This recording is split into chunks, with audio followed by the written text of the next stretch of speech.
Многие источники говорят о воинственности чеченцев в период Большой Кавказской войны, а также адыгов и других народов.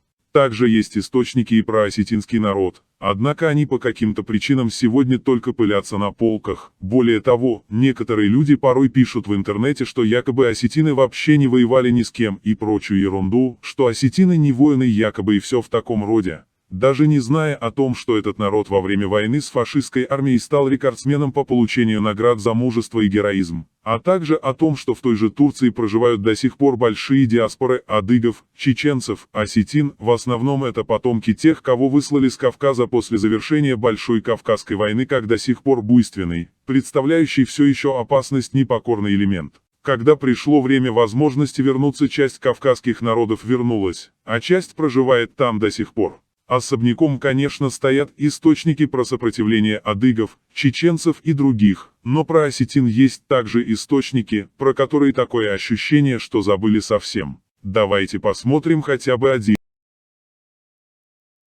Кстати, осетины также были достаточно воинственны в период Большой Кавказской войны, к примеру, в своей книге историк И.Г. Викторов пишет про осетин в период Большой Кавказской войны и даже про часть русских на стороне горцев следующее. Наступление царизма на внутренние области Кавказа вызывает мощное национально-освободительное движение, во главе которого с 1835 года становится знаменитый имам Шамиль. Осетинский народ в этом движении принял самое энергичное участие. В 1830 году восстала вся Южная и Северная Осетия.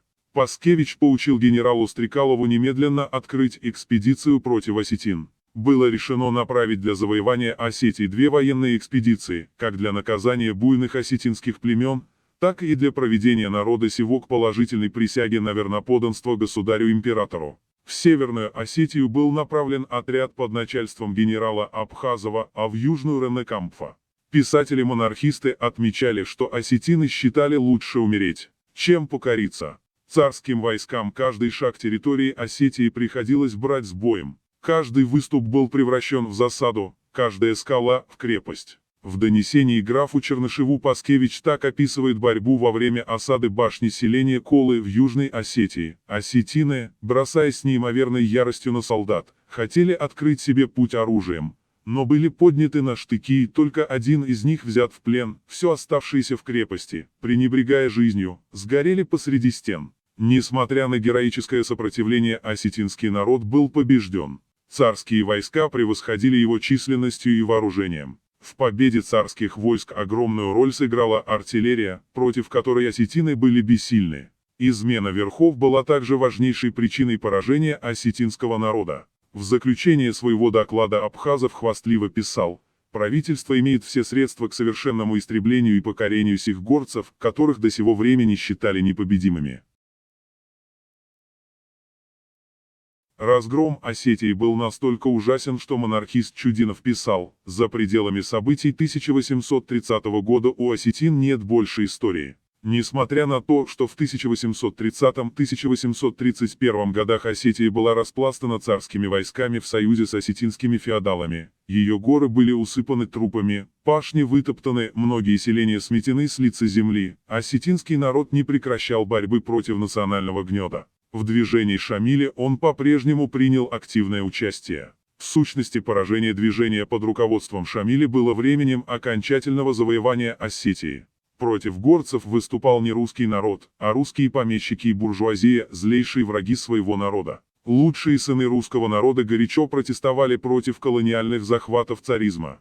Протестуя против феодальных порядков в армии и колониальной политики царизма, русские солдаты группами переходили на сторону горцев. Вся артиллерийская прислуга Шамиля, отмечают официальные царские историки, состояла из беглых русских солдат. Источник Викторов И.Г. Северная Осетия. Политико-экономический очерк Северо-Осетинской АССР.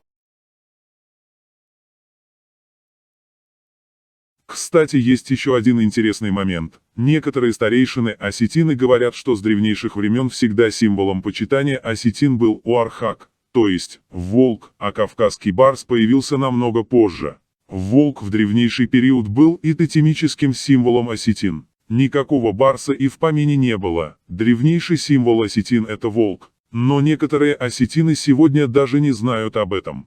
По некоторым преданиям все произошло с того, что грузинский царевич, историк и географ Вахушти, изучая и описывая осетинский эпос, неправильно изобразил символ осетин, нарисовав барса, что крайне было ошибочным, так как всегда осетины с древнейшего периода почитали символ именно волка, и в самом также осетинском эпосе считается в эпических сказаниях, что родоначальник осетин — это их отец Уархак.